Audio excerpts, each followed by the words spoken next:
Welcome back to 5410 Africa, the channel that helps you travel Africa. I'm Nick from Namibia, and in this video we're driving from Swakopmund to Terrace Bay, up Namibia's Skeleton Coast. Thank you to the Patreons that make 5410 Africa possible. I left Swakopmund, Namibia's favorite coastal destination, about half an hour ago, and I'm just outside a small village called Swakopmund. Slowly making my way up the coast to Terrace Bay into the Skeleton Coast National Park. Before I start the video, I'd like to answer a few questions because I know the first time I did this trip, I struggled to find a lot of information. Terrace Bay is 360 kilometers away from Swakopmund. You can enter the Skeleton Coast National Park at two gates. That's the Ugab gate in the south, which is 200 kilometers away from Swakopmund, and the Springbok Wasser gate on the east. Park fees are paid upon arrival at the gate, so there's no need to prepay or pre-book. Accommodation inside the park is available at NWR Terrace Bay, or you can stay at the Shipwreck Lodge, which is operated by Journeys Namibia. That is north of Henties Bay, and they'll come pick you up. The roads up there are in excellent condition.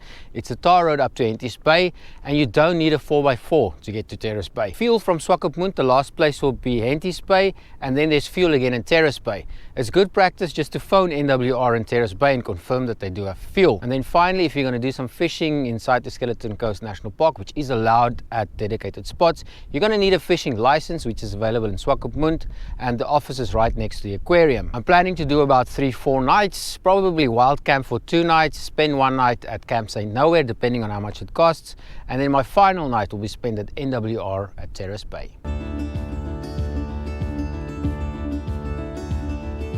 Don't look before you leave.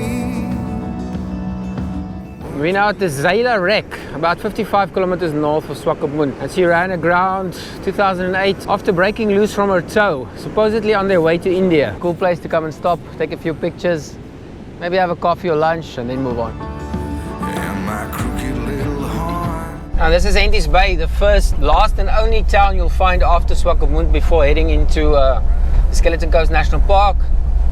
Available fuel, shops, restaurants, banks, etc, etc. This is literally the last place, the last piece of civilization before you go up the Skeleton Coast. So best, whatever you need to do, get it done here. You've left Swakopmund, you've gone past Windpomp 14, you stopped at Zeila wreck, you've gone through Henties Bay and filled up your tanks and filled up your pockets of cash.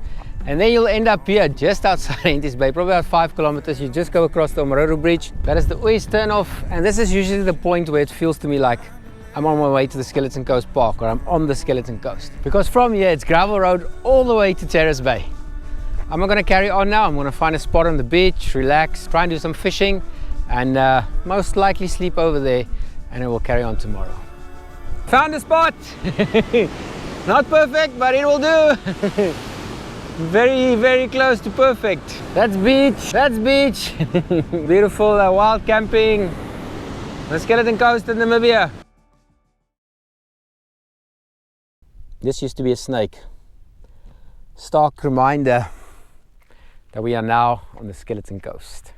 This is the gravel road I left you at yesterday. Plan for today is go to Cape Cross, check out the seals, maybe check out the Cape Cross Lodge. And then the other side of the road, we've got our version of the Dead Sea, go for a swim there. I'm not sure what I'm going to do for fresh water afterwards to wash myself. Find a wild camping spot and repeat last night.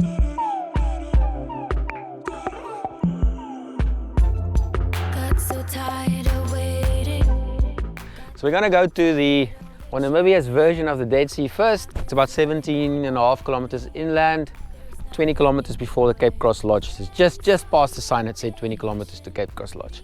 So let's see, the last time I tried to find I got lost, I couldn't find it.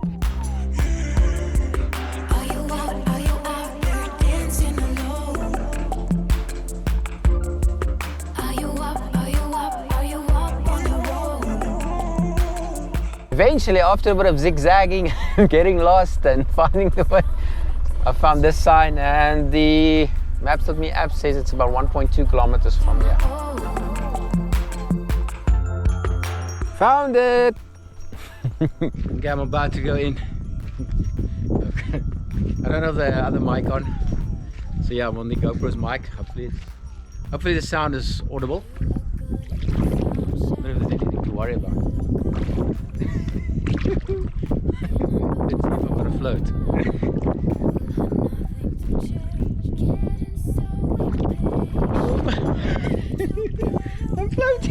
Just how many days will go till I call, till I call, till I call you my own. This is now the part where we have to wash it all off. I got this out of the fridge. This is gonna be so cold.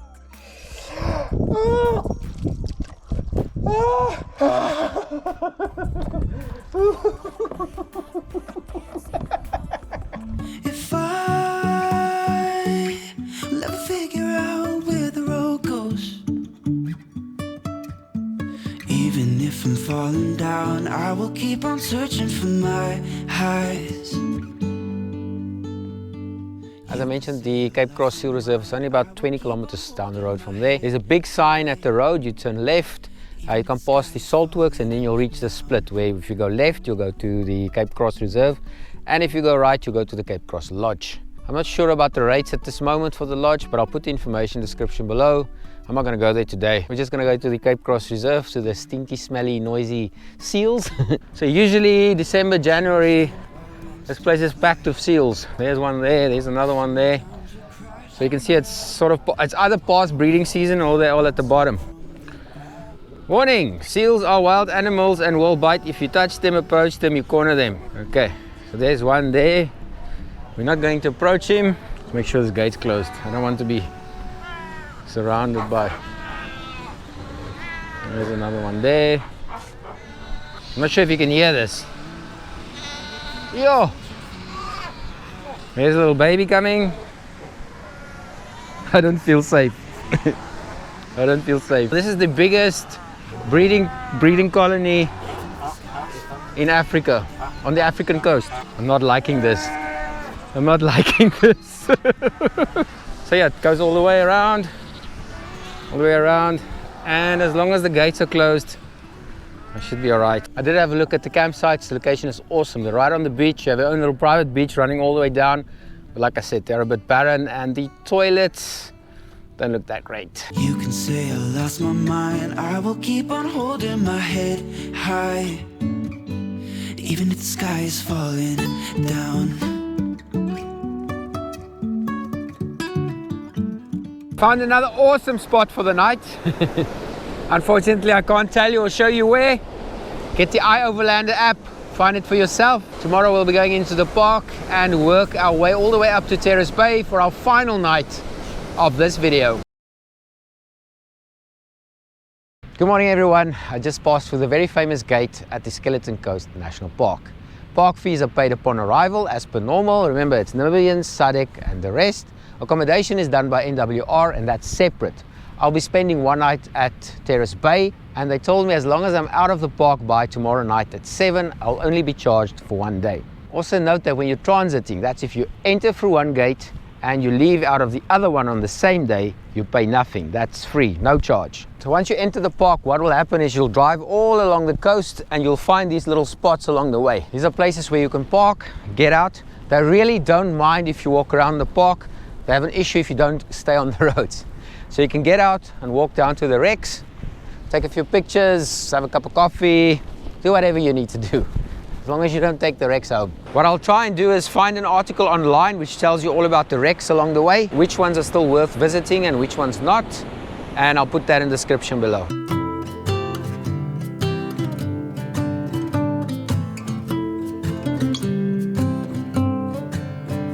I was going to lie to you and tell you it's a diamond processing plant, but the signs clearly say it's an old oil rig.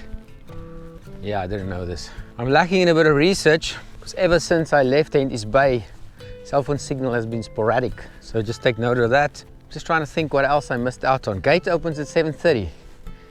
There's a 3:30 cut-off time. You're not allowed to enter. That's obviously to allow you enough time to either get to Terrace Bay or get out the other side. This is what the Skeleton Coast is all about. Finding like wrecks and abandoned projects all along the way. It's just cool, it's just a little bit of history.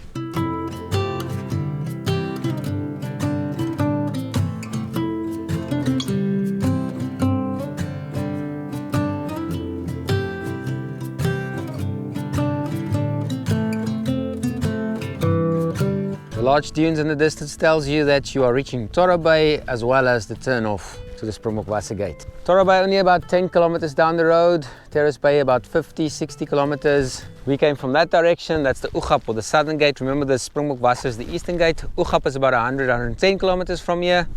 And the distance between the two gates is about 150-160 kilometers. As I mentioned, road conditions perfect. You don't need a 4x4 and they're actually currently busy upgrading. Out of my mind, how could I be so blind? How could I not see? I must have been wrong, 'cause your love is strong. If you ever wondered what the Torra Bay campsites look like, remember this is closed most of the year. They only open it up for December. And you get your spot. These sites are booked out, I think, years in advance. Apparently they even have their own mayor as well. So this is it. Look like shade ablutions.